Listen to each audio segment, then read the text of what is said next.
पाकिस्तान का एक बैंक है हबीब बैंक लिमिटेड, ये पाकिस्तान का सबसे बड़ा कमर्शियल बैंक है। अमेरिका की अदालत में और इसके ऊपर एक केस है न्यूयॉर्क के अंदर, जिसपे ये है कि इसने दहशतगर्द तंजीमों और उनसे जो मुंसलिक ग्रुप थे, उनको मदद दी है। हबीब बैंक लिमिटेड ने दहशतगर्दी की फाइनेंसिंग के मुतल्लिक अमरीकी जज के बयान और ब्लूमबर्ग पर नशर की गई खबर में मुद्दई के इल्जामात को अक्सर मुस्तरद करते हुए उन्हें बेबुनियाद करार दिया है। अपने इलामी में हबीब बैंक ने कहा कि वो इन इल्जामात पर अपना दिफा कर रहा है।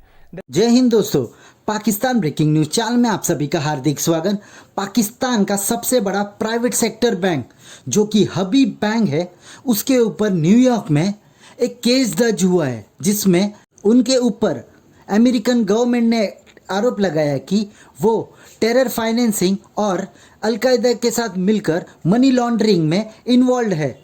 इसलिए इसलिए उनका ऑपरेशंस डिपार्टमेंट जो कि यूएसए में है उसको बंद कर दिया गया है और उनके सारे के सारे कस्टमरों को होल्ड पे रख दिया है और हबीब बैंक को कोई भी ट्रांजैक्शन करने की अनुमति नहीं दी गई है। इसलिए गवर्नमेंट ने को ये कहा कि हबीब बैंक की जांच की जाए, उसके बाद ही उसके सभी ट्रांजैक्शन को अनफ्रीज किया जाए। तब तक उनके सभी ट्रांजैक्शन जो कि यूएसए में हो रहे हैं उनको फ्रीज किया जाए। इसके पहले भी हबीब बैंक के ऊपर बहुत सारे चार्जेस लग चुके हैं टेरर फाइनेंसिंग के, और इसका हबीब बैंक को बहुत ही गंभीर नतीजा भुगतने भी पड़े, जिसमें उनको 225 मिलियन डॉलर्स के फाइन्स भी लगे थे और उन्होंने वो पे करके अपना केस सेटल कर दिया था। पर एक और बार हबीब बैंक के ऊपर केस शुरू हो गया है और वो पूरी तरह जांच के दायरे में आ गया है। अमेरिकन मीडिया में ये भी चल रहा है कि इस बैंक के संबंध बहुत सारे आतंकवादी ग्रुप से है, जैसे कि जैश ए मोहम्मद, अलकायदा, आईएसएस, लश्कर ए तोयबा और बहुत सारे अन्य टेररिस्ट ग्रुप भी है। तो क्या ये बैंक बैन होगा? देखकर तो ऐसे ही लग रहा है। ऐसी वीडियो को अंतिम तक देखते रहिए, लाइक कीजिए, शेयर कीजिए और सब्सक्राइब कीजिए हमारे चैनल को और बेल आइकन दबाना बिल्कुल भी ना भूले और आपकी जो भी राय हो उसे कमेंट बॉक्स में ज़रूर दें। धन्यवाद। हबीब बैंक लिमिटेड ने दहशतगर्दी की फाइनेंसिंग के मुतल्लिक अमरीकी जज के बयान और ब्लूमबर्ग पर नशर की गई खबर में मुद्दई के इल्जामात को अक्सर मुस्तरद करते हुए उन्हें बेबुनियाद करार दिया है। अपने इलामी में हबीब बैंक ने कहा कि वो इन इल्जामात पर अपना दिफा कर रहा है। दहशतगर्द फाइनेंसिंग के सद्देबाब के लिए बैंक का आज़म अटल है। इंसदादी दहशतगर्दी से मुतल्लिक हबीब बैंक के कवायद और ज़वाबित का एतराफ़ खुद आलमी ज़ाब्ते कार करते हैं। इलामी के मुताबिक हबीब बैंक की इस कोशिश का एतराफ़ दो तरीक़ों से होता है। एक तो अमरीकी अदालत ने बैंक पर बुनियादी जिम्मेदारी आयद करने की दरख्वास्त खारिज की है और दूसरा ये कि बैंक पर ज़िमनी जिम्मेदारी का तयन भी कानूनी चाराजोई के बगैर मुमकिन नहीं है। अमरीकी अदालत ने अभी तक मुकदमे का कोई फैसला नहीं सुनाया। हबीब बैंक लिमिटेड के मुताबिक वो 2018 से बिजनेस ट्रांसफॉर्मेशन प्रोग्राम पर अमल पैरा है। मनी लॉन्ड्रिंग और दहशतगर्द फाइनेंसिंग के खिलाफ प्रोटोकॉल्स को आलमी माहिरीन की मदद से मजबूत किया गया है। गुज़िश्ता रोज़ एक अमरीकी जज ने कहा था कि हबीब बैंक को दहशतगर्दी की फाइनेंसिंग के एक मुकदमे में ज़िमनी जिम्मेदारी के इल्जामात का सामना हो सकता है। पाकिस्तान का एक बैंक है हबीब बैंक लिमिटेड, ये पाकिस्तान का सबसे बड़ा कमर्शियल बैंक है।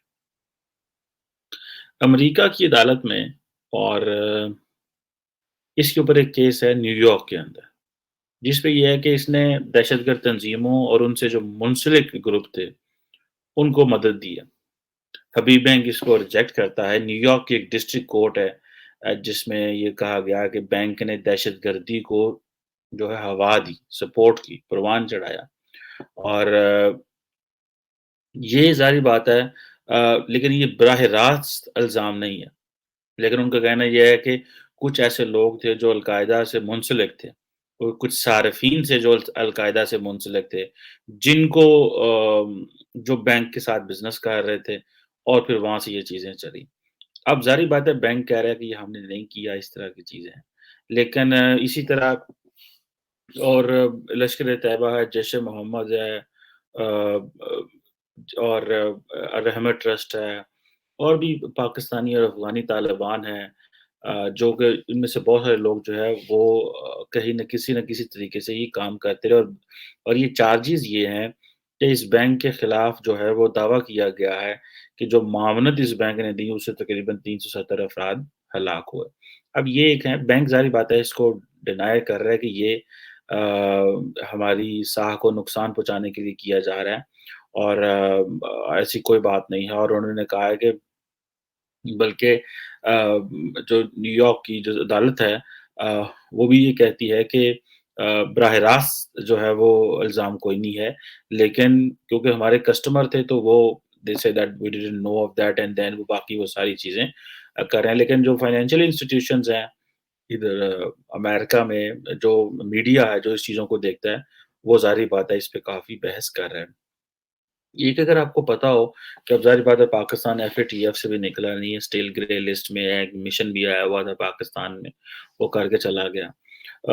अब ये सारी चीज़ें जो हैं वहीं की वहीं खड़ी हुई हैं। अच्छा ये जो पाकिस्तान एफएटीएफ में है, पाकिस्तान के ऊपर जो है वो आईएमएफ के साथ मसाइल हैं, इकोनॉमिक इश्यूज़ हैं, पॉलिटिकल इंस्टेबिलिटी है।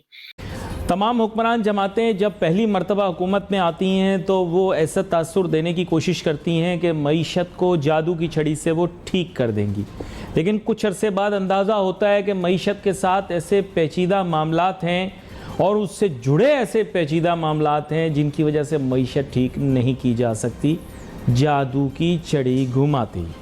अब प्रॉब्लम ये हुआ कि दूसरे पर तनकीद करना बहुत ही आसान है। इसी वजह से हमने देखा कि पीटीआई हुकूमत आने से पहले पीटीआई वाले हर वक्त तनकीद करते थे, आईएमएफ के पास नहीं जाएंगे, ये नहीं करेंगे, वो करेंगे।